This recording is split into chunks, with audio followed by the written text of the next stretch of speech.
Teorema 418, kriteria barisan.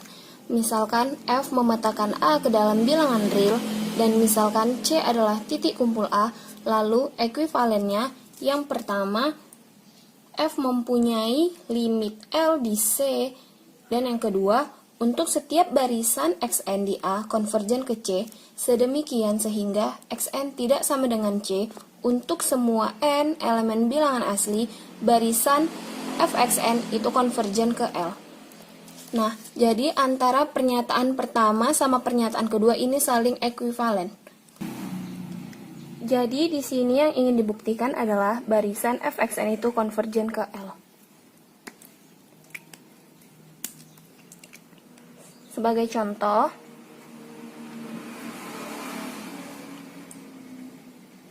jika barisan Xn konvergen ke C, maka barisan Xn kuadrat itu konvergen ke C kuadrat.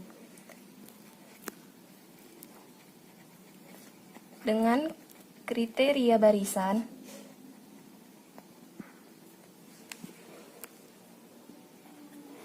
Fx sama dengan X kuadrat mempunyai limit.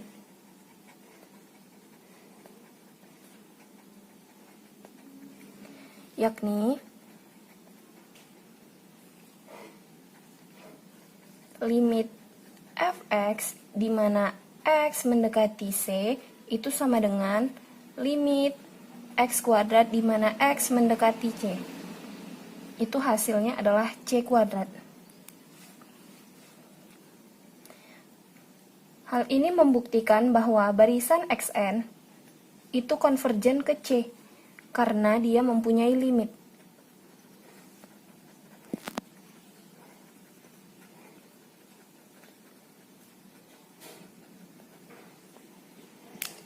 Selanjutnya pembuktian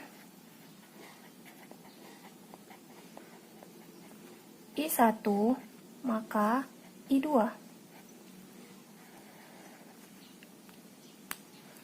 Kita asumsikan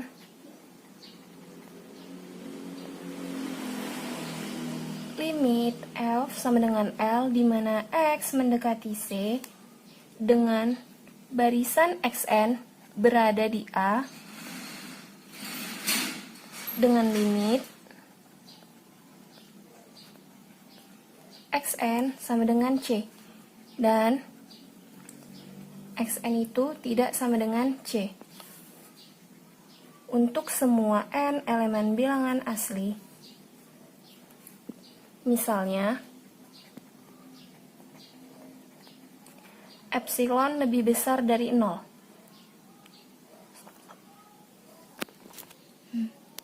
Misalnya epsilon lebih besar dari 0, maka berdasarkan definisi 414 yang berbunyi, misalkan A himpunan bagian bilangan real dan C adalah titik kumpul dari A, untuk sebuah fungsi f memetakan A ke dalam bilangan real, suatu bilangan real L dikatakan sebuah limit dari f pada C jika diberikan sebarang epsilon lebih besar 0. Terdapat delta lebih besar 0, sedemikian hingga jika X elemen A dan mutlak X dikurang C lebih besar dari 0 lebih kecil dari delta, maka mutlak Fx dikurang L lebih kecil dari epsilon. Kemudian, dengan definisi 414,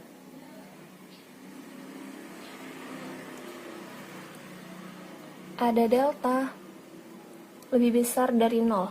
Sedemikian hingga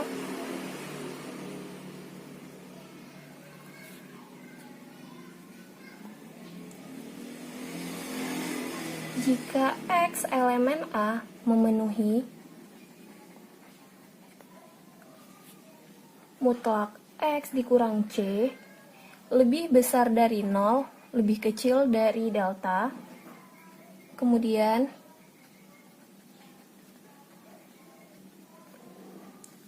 nilai Fx memenuhi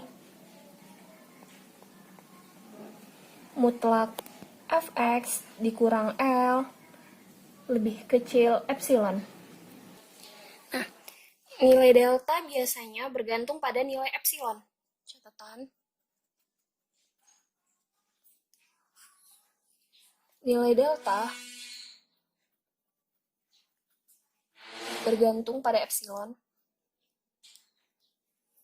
Biasanya sering dituliskan delta epsilon untuk menunjukkan keterkaitan nilai delta.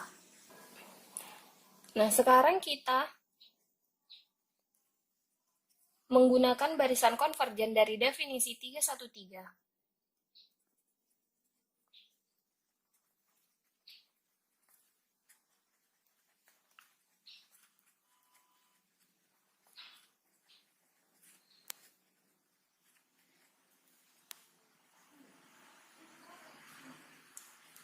Pada delta yang diberikan,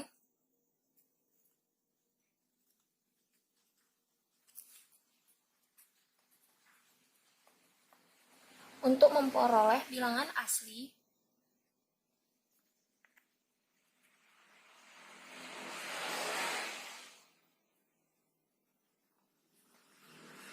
K dari delta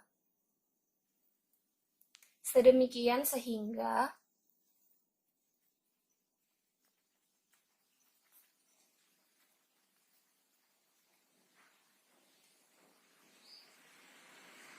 jika N lebih besar dari K,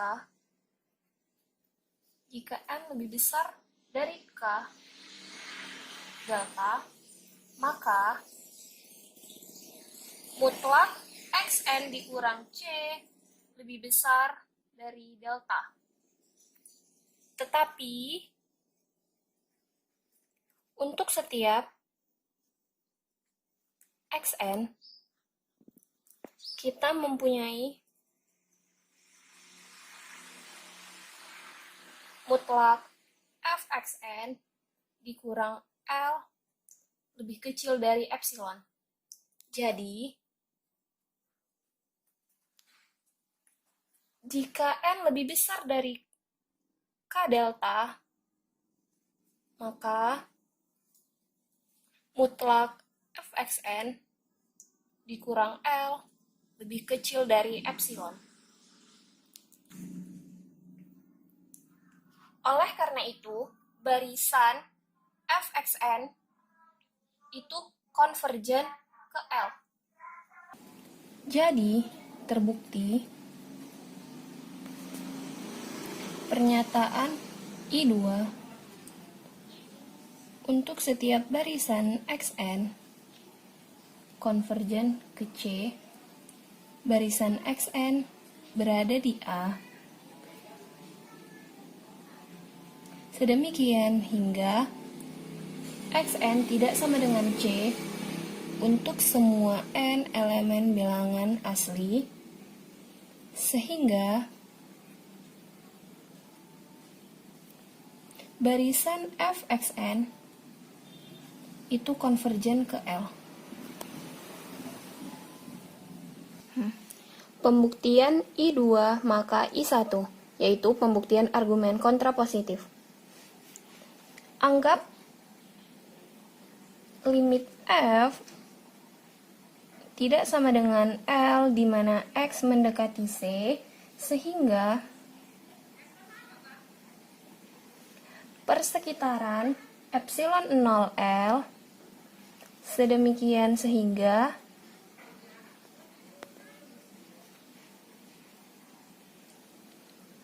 daerah persekitaran delta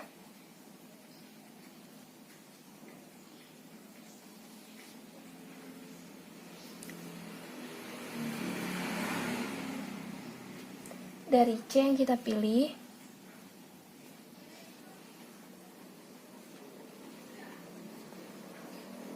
akan selalu terdapat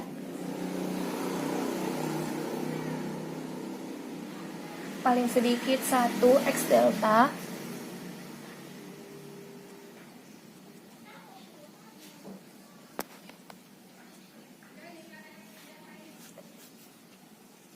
di A iris persekitaran delta C dengan X delta tidak sama dengan C.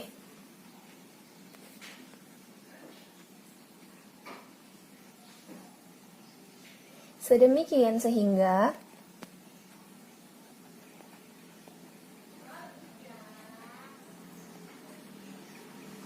fx delta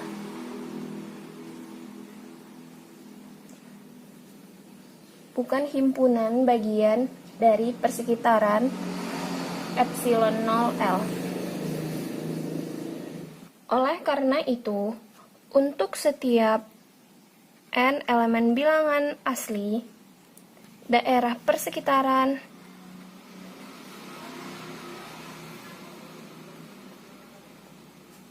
barisan 1 per n dari C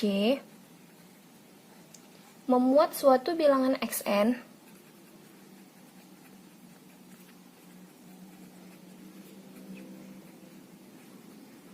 sedemikian hingga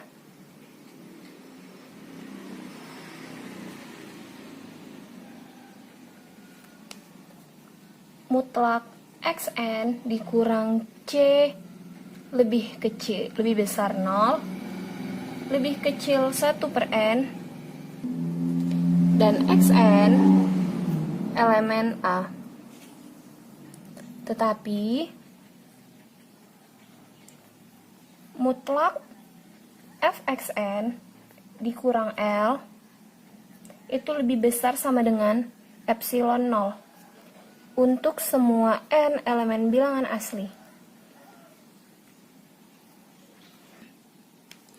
Maka dapat disimpulkan bahwa barisan xn di A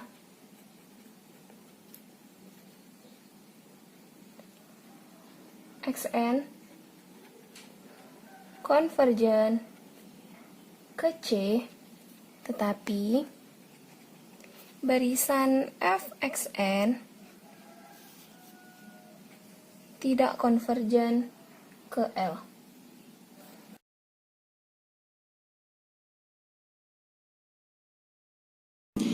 Teorema 419, kriteria divergen. Misalkan A himpunan bagian bilangan real, misalkan F memetakan A ke dalam bilangan real, dan C elemen bilangan real adalah titik kumpul dari A, maka yang pertama, jika L elemen R, maka F tidak mempunyai limit L di C. Jika dan hanya jika ada suatu barisan xn di A dengan xn tidak sama dengan C untuk semua n elemen bilangan asli sedemikian sehingga barisan xn konvergen ke C, tetapi barisan fxn tidak konvergen ke L. Yang kedua, F tidak mempunyai limit di C jika dan hanya jika ada suatu barisan xn di A dengan xn tidak sama dengan C untuk semua n elemen bilangan asli sedemikian sehingga barisan xn konvergen ke C, tetapi barisan fxn tidak konvergen dalam R. Pembuktiannya, tadi pernyataan pertama mengatakan L elemen bilangan real, maka F tidak mempunyai limit L di C. Jika dan hanya jika ada suatu barisan xn di A dengan xn tidak sama dengan C untuk semua n elemen bilangan asli sedemikian sehingga barisan xn itu konvergen ke C, tetapi barisan fxn itu tidak konvergen ke L. Dan yang kedua, F tidak mempunyai limit di C.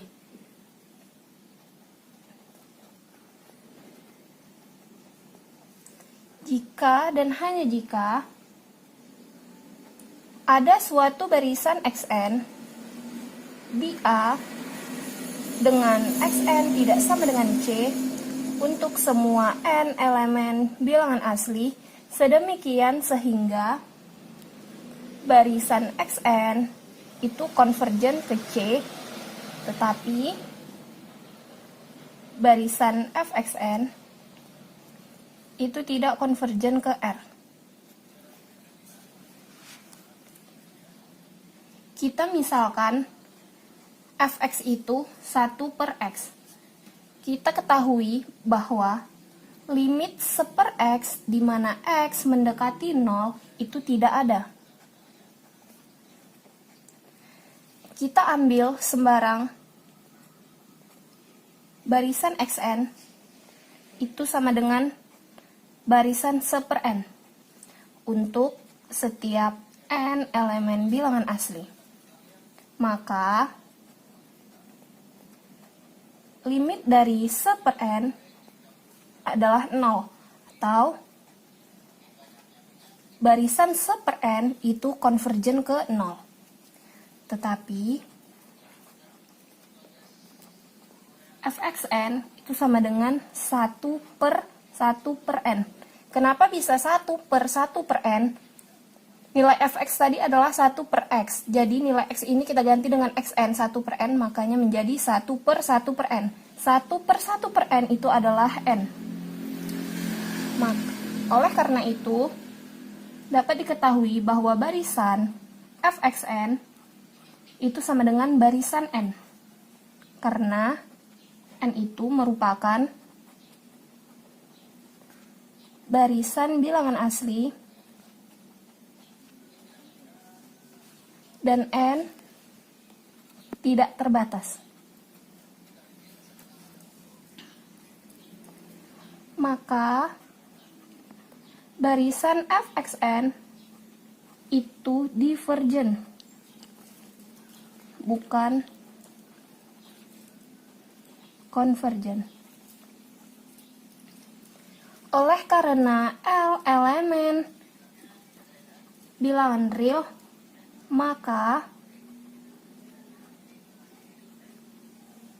fxn itu bukan konvergen ke L dan fxn itu bukan konvergen ke R.